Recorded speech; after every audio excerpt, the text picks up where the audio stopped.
morning students.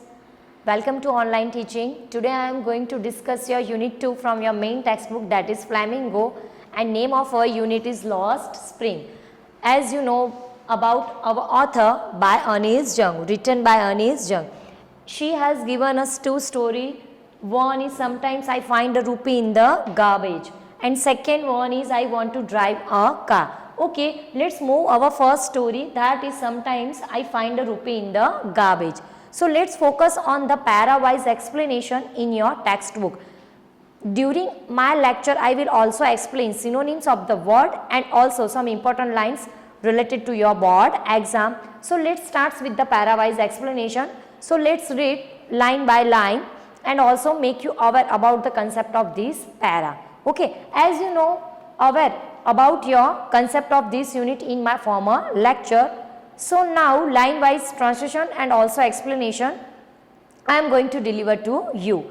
Our first line of first para is, why do you do this? I ask Sahib, whom I encounter every morning, scrounging for gold in the garbage dumps of my neighborhood.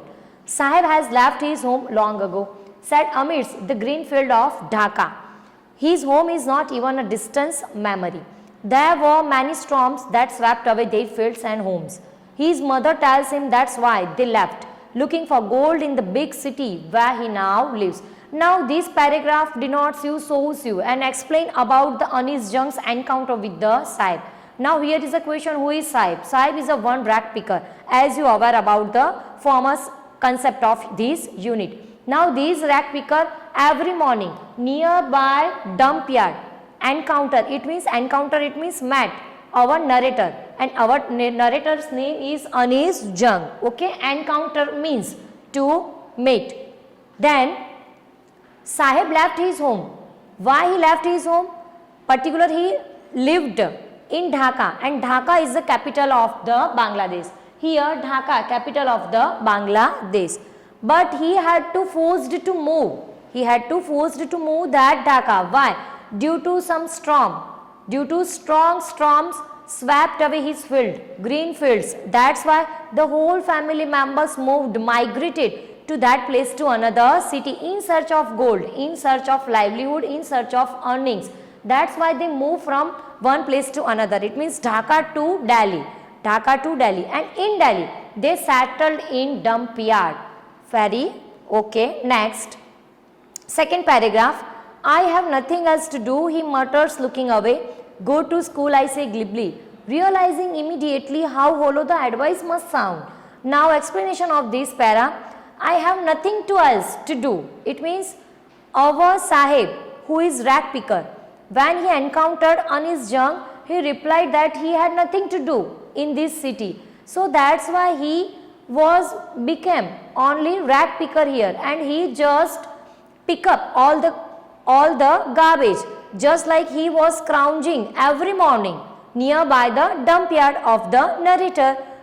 Scrounging, it means looking for, search for. Okay.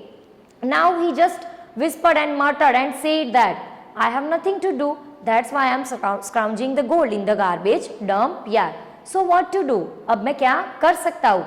Replied to Ernest Jung. At that time Ernest Jung, our narrator, our author, just give one advice to Sahib. Then go to school. Why didn't you go to school? School में जाओ. आप school में क्यों नहीं जाते हो? And then immediately she realized that. Immediately our Ernest Jung realized that this advice is totally hollow for him. Hollow, it means meaningless. Hollow means meaningless. There isn't any meaning for him due to there wasn't any school, and his condition was totally poor. Then how can he join the school? So immediately she realized that I should not give him this type of advice to go to school. Now turn the page. Third para of our unit. There is no school in my neighborhood. When they build one, I will go. Now what is the reply by Sahib to Ernest Jung, our narrator? There is no school in my neighborhood. Then how can I join any school in my neighborhood? Whenever someone, one authority, maybe people, just build up one school, then immediately I want to join that school. This reply given by Sahib to Ernest Jung. If I start a school, will you come? I ask, half joking. Yes, he says, smiling broadly. A few days later, I see him running up to me. Is your school ready? Now, this paragraph shows you the inner impact of inner desire to join the school of Sahib, that rag picker. He immediately ran whenever he just saw Anis Jung, narrator, coming towards him, and he just asked one thing, your school is ready or not? Do you build up the building or not? I am ready. It's my strong desire to join your school. But the advice of Anis Jung is totally hollow. It means totally meaningless. Next para. It takes longer to build a school. I say embarrassed at having made a promise that was not meant. But promise is like mine around in every corner of his bleak world. Now, what is the reply of our narrator? Our narrator replied to Sahib that it takes a longer time to build a one building. It is not an easy task to build a one building, and that building is school building.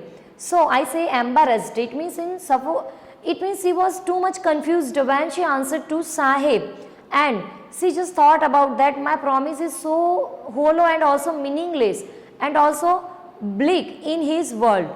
In his world, it means उसकी दुनिया के अंदर each and everyone came and just give him a false promises. सब आते हैं उसकी दुनिया के अंदर और सब उसको क्या करके जाते हैं, false promises दे के जाते हैं. And I realized I am one of them. उसमें से मैं क्या हूँ, मैं भी एक हूँ कि in his bleak world, उसके empty world के अंदर, bleak it means empty. This is your hard word. उसकी दुनिया में मैंने भी उसको क्या कर दिया, one false promise कर दी. So she felt guilty for that, for this type of behavior towards Sahib. Now next para. After months of knowing him, I asked him his name, Sahib Alam.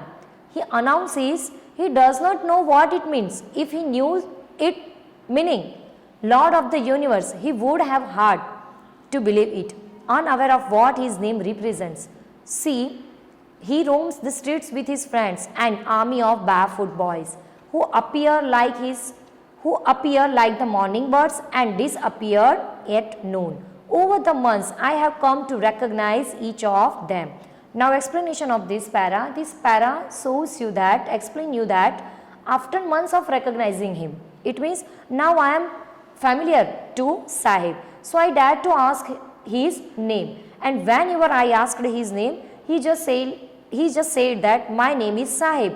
Then I asked him, do you know the meaning of the word Sahib?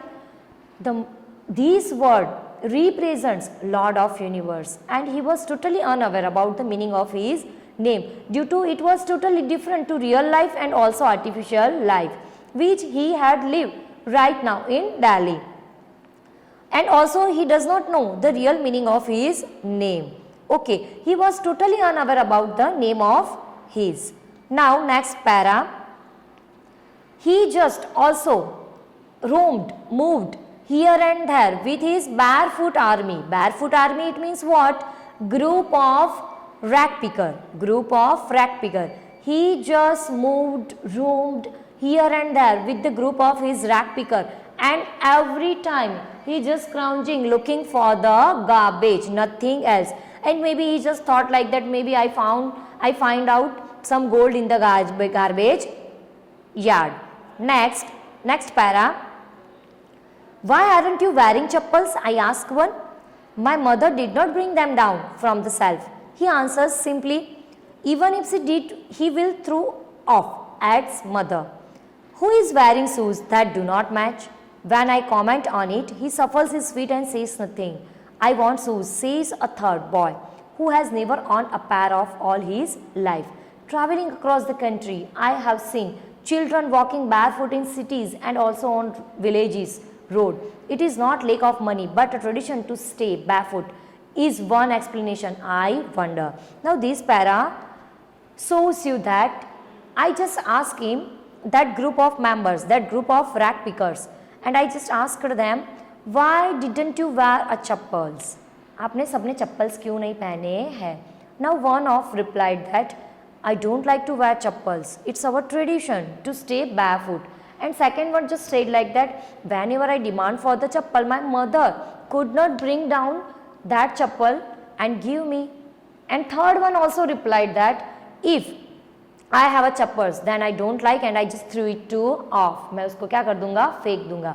Then at that time she noticed that one boy wearing a shoes, but that shoes pair is not matched with the appearance, with the dressing of that boy.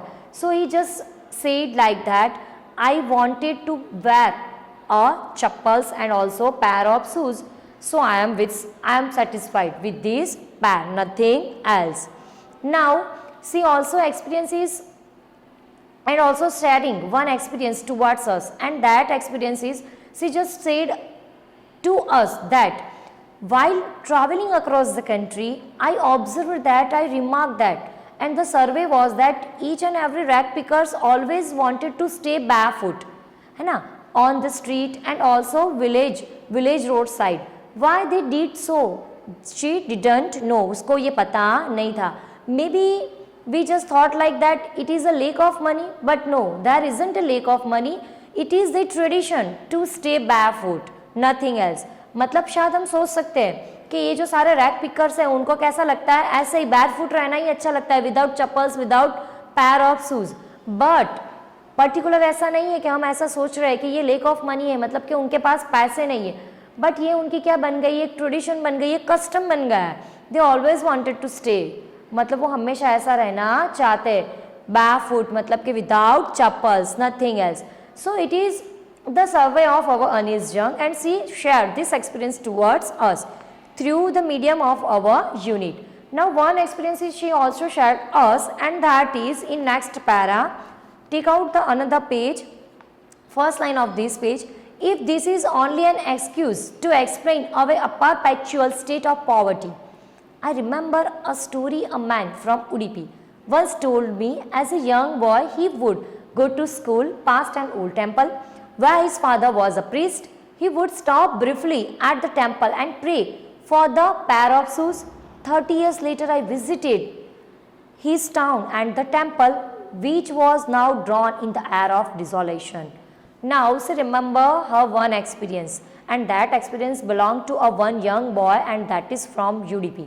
Okay, now in this UDP he just met and he just served that one man, one young boy who was passing through the temple, and he just chanted and he just reciting the name of the goddesses, and he prayed to goddesses that please God, I want you a pair of shoes, I want you a pair of shoes, and I never wanted to be without a pair of shoes.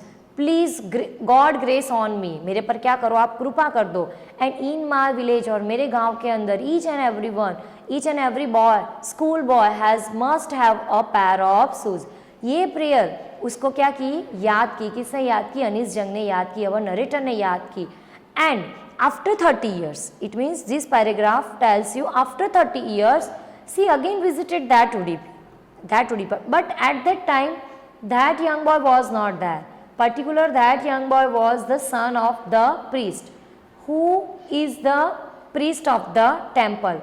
Even though priest of the temple's son didn't have a pair of shoes, so he tried to pursue God, just give him a pair of shoes, nothing else. But after, when she visited again after 30 years, she just observed havoc, desolation. Desolation, it means havoc. Now next para we will see a young boy, not a young boy, in the background where lived the new priest. There were red and white plastic chairs. A young boy dressed in a grey uniform, wearing socks and shoes, arrived panting and threw his school bag on a folding bed. Looking at the boy, I remember the prayer another boy had made to goddess when he had finally got a pair of shoes. Let me never lose them. The goddesses had granted his prayer. Young boys like the son of the priest now wore shoes, but many others like the rag pickers in my neighborhood remain shoeless. Now, after 30 years when she visited this Udupi, she also observed that there was a one boy, also a school boy, and he was wearing a socks, he was wearing a grey uniform, and also he had a shoes, he had a pair of shoes. So now she cheered वो बहुत ही खुश हो गई कि at least चलो 30 years के बाद भी the condition of the UDP and also the son of the priest of the temple was totally changed. Now they have a pair of shoes, they have a grey uniform, and also they feel like good. They cheered having a pair of shoes. Now she thought that maybe goddess is granted his wish. जो देवी है उन्होंने उनकी wish क्या कर दी, पूरी कर दी.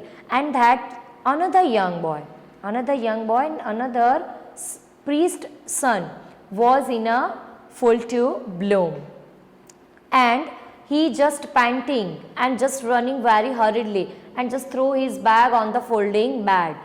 So she here compared this young boy to that young boy, former to older, okay, nothing else. Now here is the completion of our unit. In remaining part I will explain you in my next lecture, but before I complete this unit, just observe and just write down all the hard words and just by heart all the meaning of these hard words. And also here is the explanation of your narrator about the author. This explanation must be by heart, है ना, for you. Just like Anis Jung, it means she was born in Rourkela, and then after her education, her childhood and her adolescence was in Hyderabad, also in United States of America. She was not only editor but also columnist, and she focused on and on only grinding poverty and tradition of exploitation of the rag pickers. So this is our half part of unit, and the remaining part I will explain in my next lecture. So thank you. Okay, bye.